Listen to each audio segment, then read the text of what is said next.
سلام و درود خدمت همه شما عزیزان در هر کجای دنیا که هستید. سال نو میلادی رو به همه شما تبریک عرض می‌کنم. افشین هستم با 71مین برنامه آفوزی.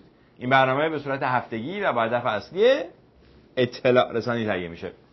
هفته گذشته اخبار حول دو محور اصلی میچرخید: دشمن و اقتدار.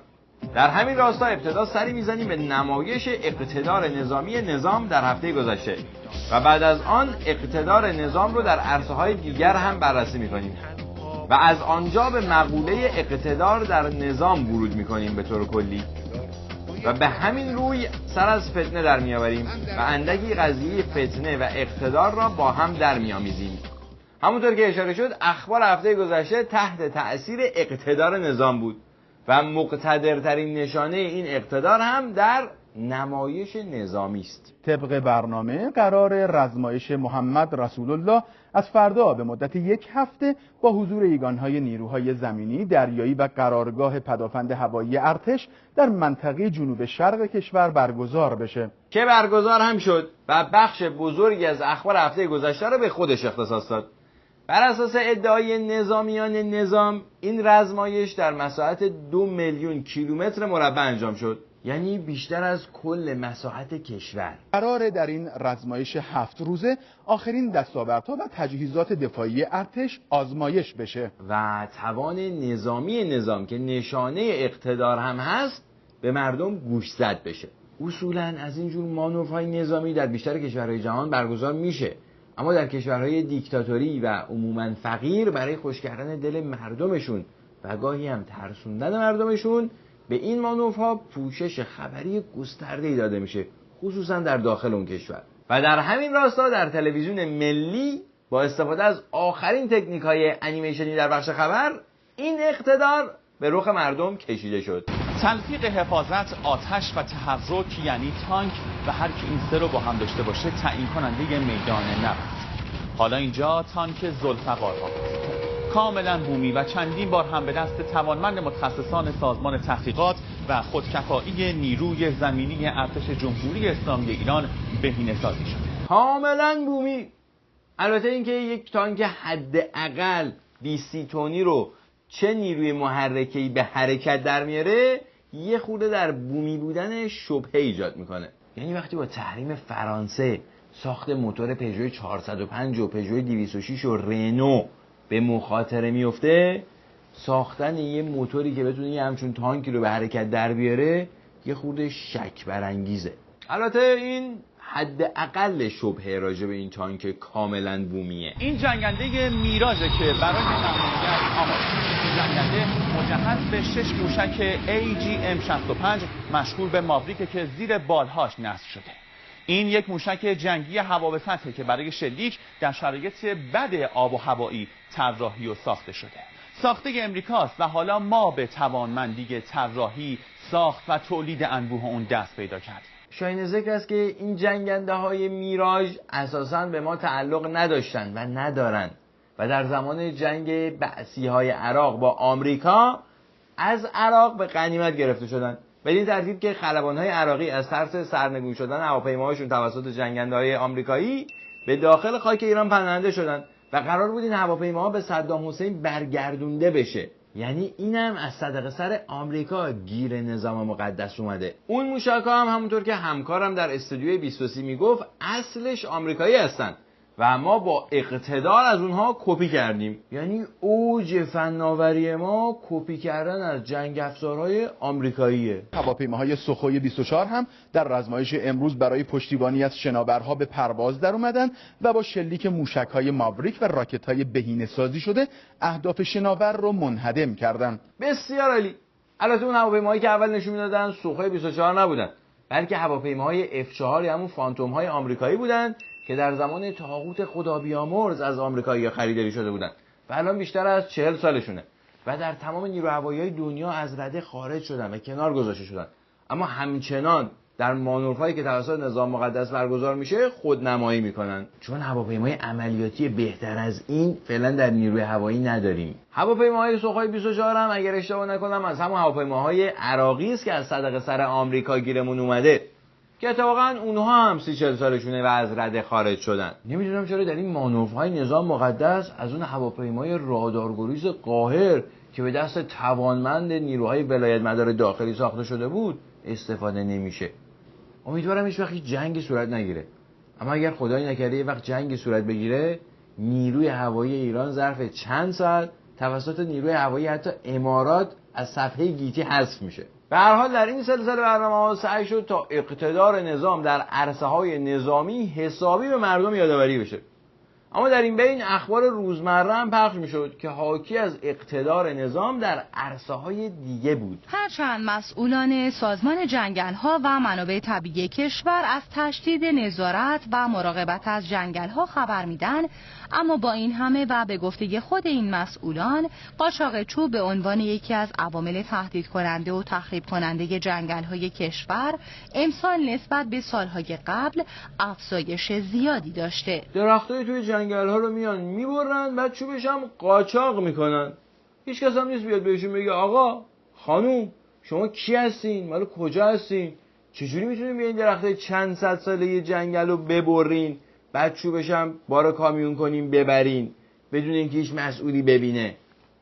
جالب اینه که این اتفاق داره هر ساله، یا بهتر بگم هر روزه میفته و بیشتر هم میشه. از زور اقتدار البته. حالا این افزایش تخریب جنگل‌ها چقدر بوده؟ این افزایش تخریب به میزانیه که به گفته کارشناسان در 5 دهه اخیر به طور متوسط سالیانه بیش از 100,000 هکتار از جنگل‌های کشور تخریب شده و از حدود 18 میلیون هکتار به کمتر از 12 میلیون هکتار رسیده. سالیانه 100,000 هکتار از جنگل‌های کشور خشک و نیمه بیابانی مثل ایران داره از بین میره و تا الان 6 میلیون هکتار از اون جنگل‌ها از بین رفته. 6 میلیون هکتار تقریبا برابر یا حتی بیشتر از مساحت بعضی از کشورهای اروپاییه مثل سوئیس، هلند، بلژیک. داستان اینجاست که این حجم از جنگلبری و قطع درختان چند صد ساله جنگل‌ها نمیتونه مخفیانه اتفاق بیفته.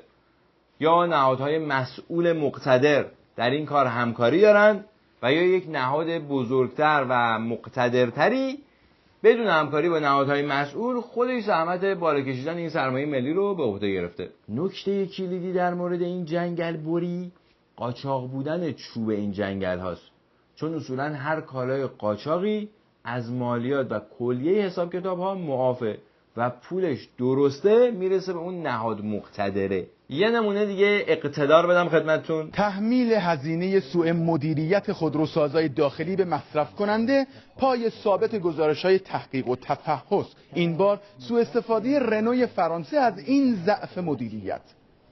محاسبات ما و صورت‌های مالی که به دست آوردیم در این طرح تفحص نشون میده که حدود در هر ماشین 10 الی 12 میلیون تومان بالاتر از اون عددی است که در قرارداد تمام شده این اتومبیل میشه. البته ایشون دارن شکست نفسی میفرمایند.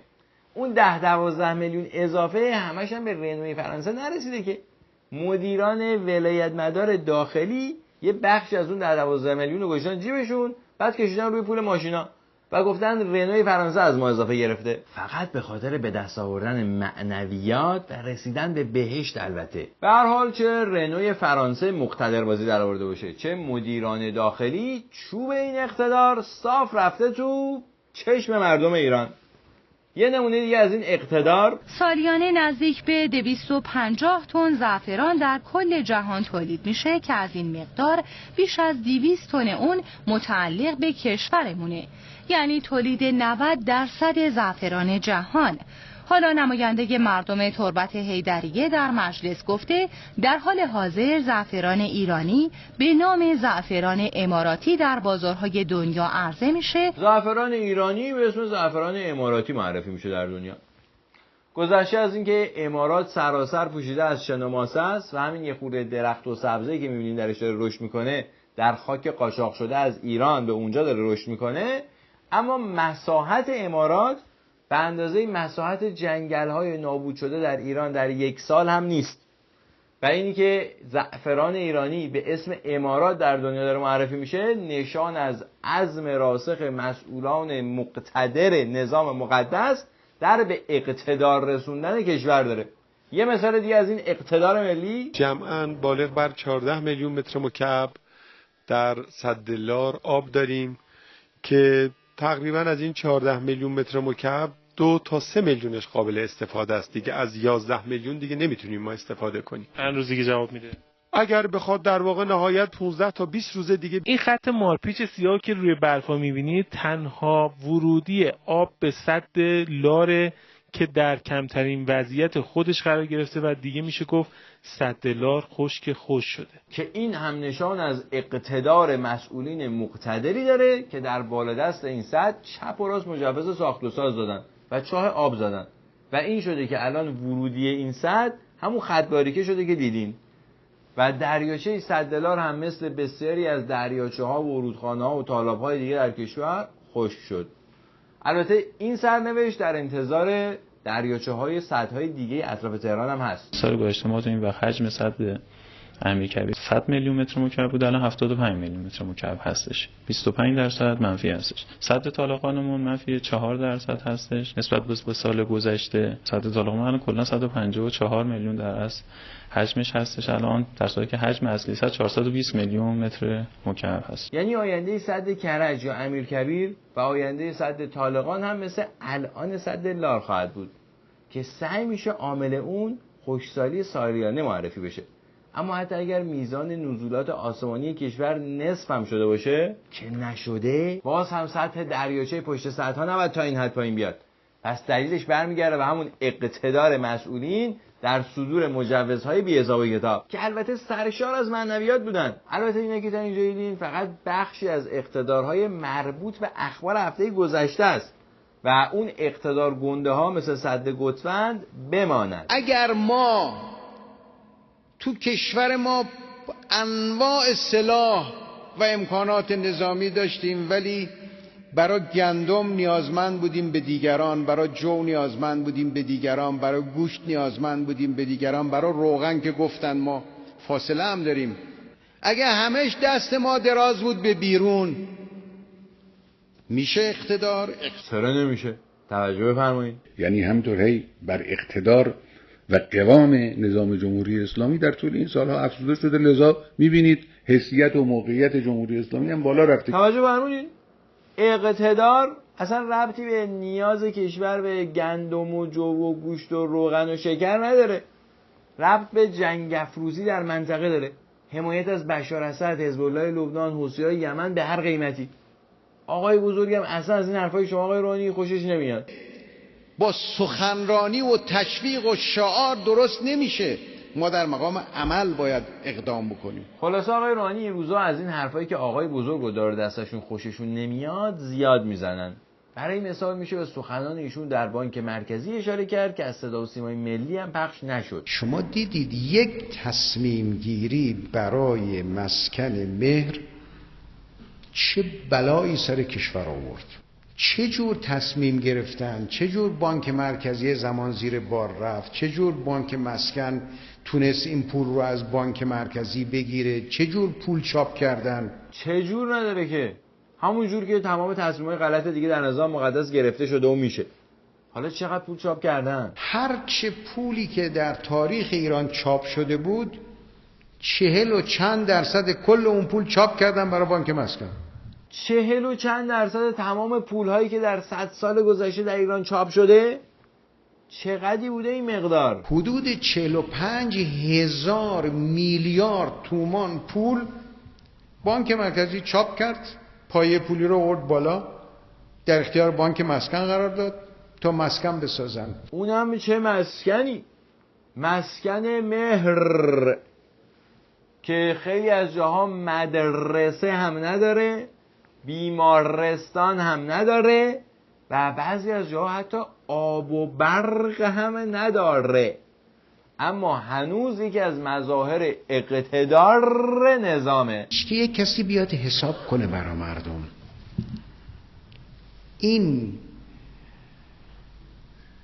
مسکن مهری که ساخته شد چجوری از پول جیبی همه مردم برداشته شد. نگفتم یکی از مظاهر اقتدار، از پول خود مردم برای خود مردم مسکن که چه عرض کنم، یعنی گل زدن به پولای مردم و تازه دارن سود اون پولا رو هم از مردم میگیرن. همه مردم از پول تو جیبشون برداشتن.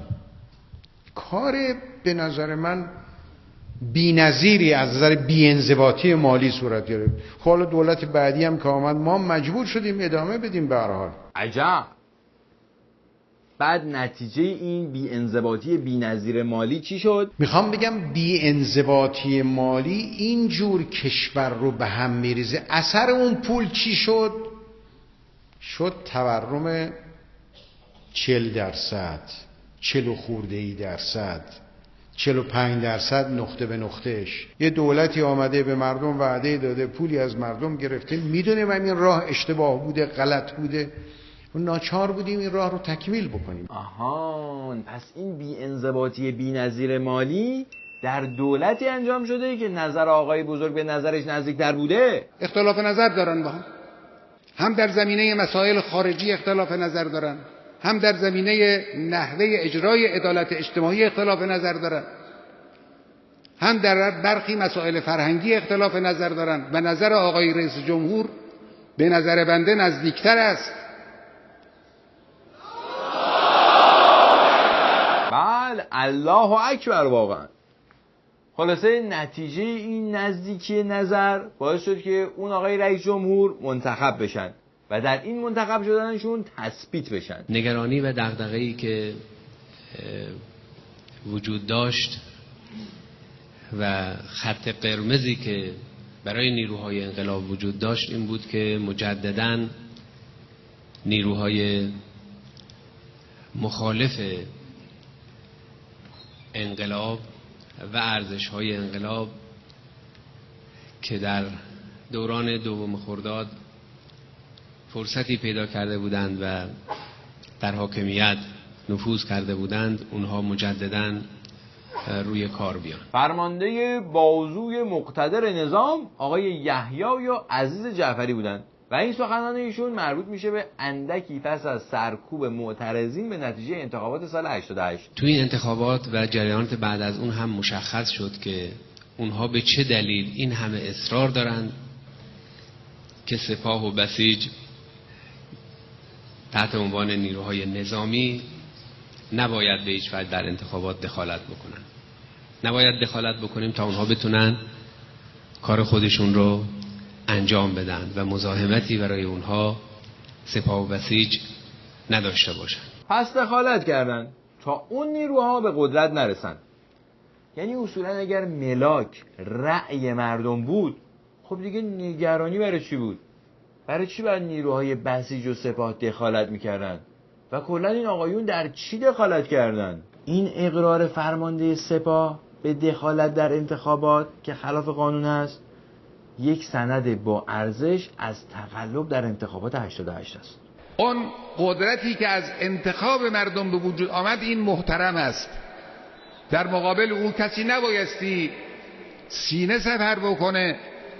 در مقابل او کسی نباید قهر و غلبه ای به کار ببره که اگر یه چنین کاری کرد اسم کار او فتنه است. بله، اینا هم انتخاب مردم رو با دخالت سپاه و بسیج تغییر دادن و معترضین به این کار رو اسمشون گذاشتن فتنه‌گر، هرچند که قهر و غلبه و دخالت در آرای مردم از یه سمت دیگه ای بود.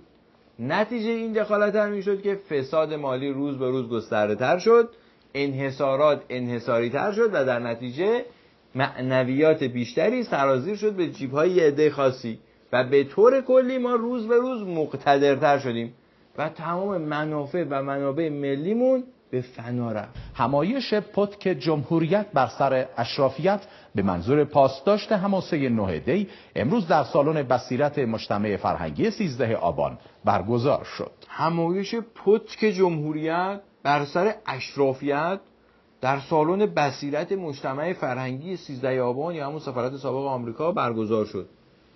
یکاش واقعا این پتک رو تو سر اون کسایی که سوار این فراری یا مازرتی یا پورشات بالای شهر تهران هستن میزدیم. حالا این همایش برگزار شد که توش چی بگین؟ در این همایش سفار هرندی عضو مجمع تشخیص مصلحت نظام هم میگوید در فتنه 88 شاهد همسویی عناصر قافل داخلی با جریان اجنبی بودیم. همپیمانی بخشی از دوستان سابق انقلاب رو با دشمن دیدیم. این اتفاق در آینده متصور هست. آها، این همایش ها با این اسمای خلاقانه به مناسبت بزرگداشت سالگرد 9 دی هست که یاد همه بندازه که اگر کسی به برباد رفتن منافع و منابع ملی یا به طور کلی اقتدار نظام معترض بشه، از عوامل اجنبی به حساب میاد، حتی اگر از داخل خود نظام باشه و شورای نگهبان تحت نظارت رهبری هم تاییدش کرده باشه، چون در آینده هم این احتمال متصور هست. خلاصه به همین مناسبت مندرآوردی 9 دی 600 تا همایش در سراسر کشور برگزار شد که بعضیشون خیلی بامزه تر از بقیه بودن. همایش علمی نقش دولت انگلیس در فتنه 88 در مرکز همایش‌های صدا و سیما. همایش علمی نقش دولت انگلیس در فتنه 88. بامزه تر از اسمش سخنرانای این همایش علمی بودن که به صورت علمی میخواستن ثابت کنن که انگلیسی‌ها با اون چشای چپشان در فتنه 88 نقش داشتن. رئیس سازمان بسیج مستضعفین انگلیسی‌ها را متخصص جاسوسی، نفوذ، تفرقه افکنی، گروه سازی و پرورش روشنفکرهای مزدور دانست و گفت در جریان فتنه 88 55 خبرنگار انگلیسی به ایران آمدند. فهمیدی؟ 55 تا خبرنگار انگلیسی از سفارت ما تو انگلیس ویزا گرفته بودن، از مرزهای قانونی کشور وارد شده بودن، ما هم 600 تا برادران گمنام و دوربرشون شده بودیم تا جرم نخورن. و اینها همه به صورت علمی نشون میده که انگلیسی‌ها در تحریک فتنه‌گرا دست داشتن و فتنه‌گرا رو تحریک کرده بودن. کاری که فتنه‌گران انجام دادند تحریک دشمنان خارجی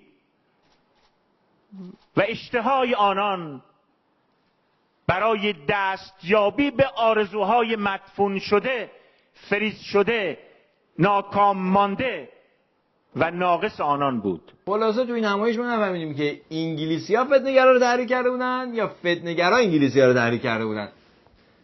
هفته گذشته مملو بود از این اظهار نظرهای بامزه. در نظام جمهوری اسلامی رهبری و قانون دو محور حل و فصل اختلافات است و این علو درجه تفکر سیاسی در کشور ماست که علاوه بر قانون رهبری مرجعی برای صیانت از قانون تعریف شده که مانع دیکتاتوری در کشور شود. توجه کردی؟ اینی که یک قدرتی در کشور خودشو بالاتر از قانون میدونه و بالاتر از قانون هست و خودش اصلا یک قانون نانوشته است، نشان از دیکتاتور بودن اون قدرت نیست، بلکه این از علو درجاته و معنیش اینه که ایشون مانع دیکتاتوری هستن. در همون زمانی که آقای علی لاریجانی در قوه مقننه داشتن این اظهارات بامزه رو میفرمودند، اون یکی برادر ایشون در اون یکی قوه نظام داشتن یه اظهارات بامزه دیگه‌ای میفرمودند. عده‌ای راه افتادن این طرف اون طرف، در رسانه‌ها در مجامع میگن که این حذف خلاف قانونه. بسیار اشتباه میکنن. حذف هیچ خلاف قانون نیست. بحث حذف مصوبه شورای عالی امنیت ملی بود، ما حضور داشتیم، بر اساس مصالح اونجا تصمیم گیری شد و کسانی که قانون اساسی رو میبینن و بحث حق دادخواهی را که در قانون اساسی اومده مطرح میکنن که درست هم هست، قانون اساسی همه‌شو با هم باید دید و این یعنی قانون اساسی نظام مقدس قوانین خودش رو نقض میکنه.